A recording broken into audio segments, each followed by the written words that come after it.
자, 볼까요? 이제 피해자학입니다. 여러분들 이제 피해자학은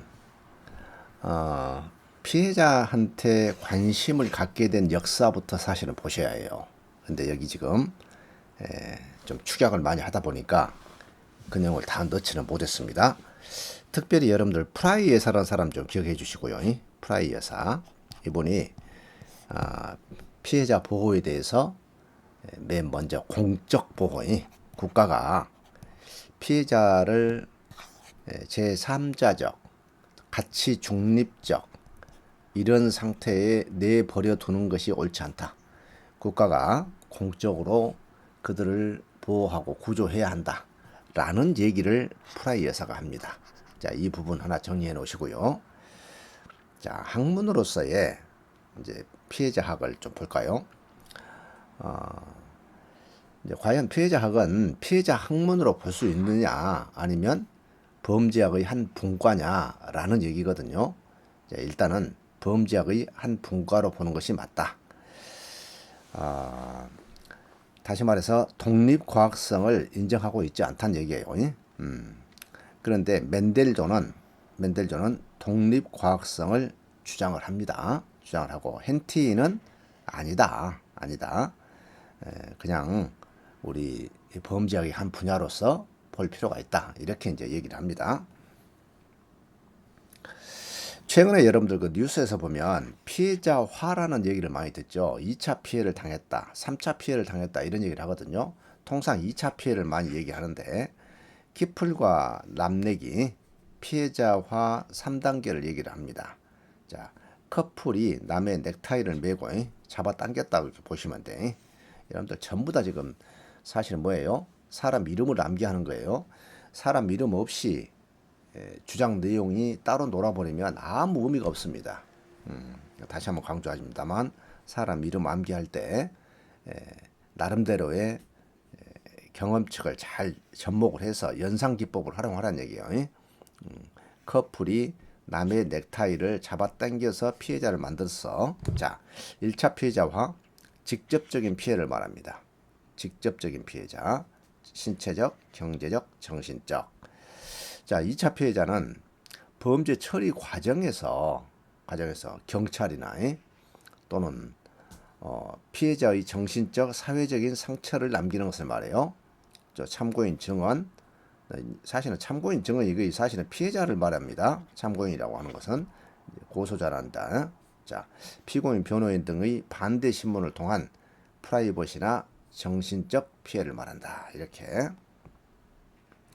이 3차 피해자화는 1, 2차 피해자화된 피해에 적절하게 대응이 안 돼서 발생한 피해를 말하는데 2차 피해를 보고 야, 저렇게 당할 수가 있구나. 오히려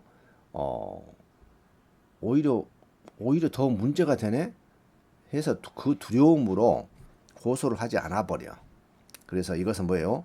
국가나 법을 불신한 상태로 되고 사회적 존재로서 자기를 파괴하는 과정이 바로 3차 피해자화다. 이렇게 키플과 남렉입니다.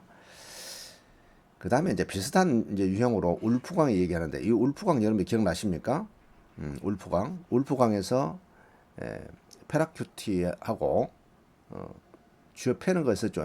폭력적 하위 문화. 이 사람이 피해자화에 대해서도 이제 설명을 해요. 피해자화의 가장 밀접한 연결 형식은 가정폭력 범죄다. 이게. 자, 1차 피해는 다시 말해서 개인 범주고요. 2차 피해자와는 조직 규모, 3차 피해자와는 사회 질서 파괴자다. 이렇게 얘기를 합니다. 크게 중요하진 않아요. 자, 피해자의 독립과학성, 부정설, 헨티히, 나겔, 긍정설, 맨델존, 슈나이더. 기억하시고요. 자, 피해자의 발달입니다. 자, 맨델존은 항상 기억하셔야 해. 자, 범죄학에 있어서 강간과 부인 사법관의 중요성. 자, 강간을 당한 여성에 대한 국가 사법기관의 인식의 중요성을 얘기한 거예요.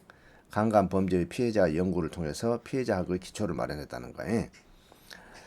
자, 헨티가 나왔습니다.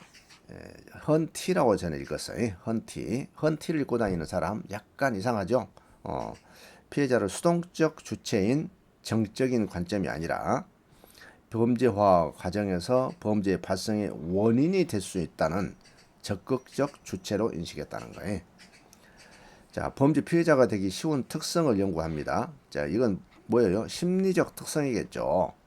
위축돼 있다거나 항상 뭔가 누구로부터 공격을 받지 않을까라고 하는 그러한 사람들이 실제로 공격의 대상이 됩니다. 범죄학에서 실질적 체계적 보조과학으로서의 자리를 주장합니다. 자, 보조과학이야. 범죄학에서 보조적 관점에서 피해자학을 얘기했다. 헌티입니다. 다시 말해서 독립성을 부정했다는 얘기죠. 피해자에 대한 관찰 없이 심리적 비난이 피해자에게도 가해진다고 보고, 이는 정당방위의 부인과 같고 성범죄 피해자 여성 비난도 같은 심리적 기제다. 이게 성범죄 피해자가 니 탓 아니냐라고 하는 그런 비난을 받을 가능성이 있다는 얘기예요. 그런 얘기를 지금 헌티가 하고 있습니다.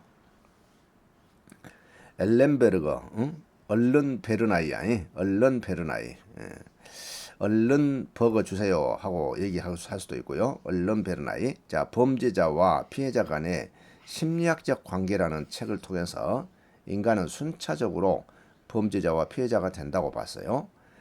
자, 중범죄자를 가만히 들여다봤더니 대부분이 어떤 애들이야? 어릴 때 학대당하고 착취당하고 이런 피해자였다는 얘기야. 그러니까 피해자가 결국 나중에 가해자가 되더라 이런 얘기예요. 자, 범죄자와 가해자 간의 심리학적 관계를 얘기합니다. 얼른 베르나이, 얼른 베르거. 그러니까 일찍이 다친 아이들이 문제가 발생한다. 그래서 피해 원인을 개념을 제시하고 범죄 예방을 위한 피해 원인의 중요성을 강조합니다. 자, 피해 원인이 뭐라고요? 피학대. 어릴 때 학대를 당하거나 착취 후 피해자였던 아이들이 성장해서 가해자가 된다. 이런 얘기입니다. 자, 지프가 나왔어요. 지프. 자, 피해를 범죄와 분리해서 피해자학의 독자성을 강조합니다. 독자성을. 그래서 법익 피해자 플러스 뭐예요? 법에 나누는 거예요. 가족 등 간접 피해자까지도 확장하는 개념으로 이렇게 얘기를 합니다. 지프.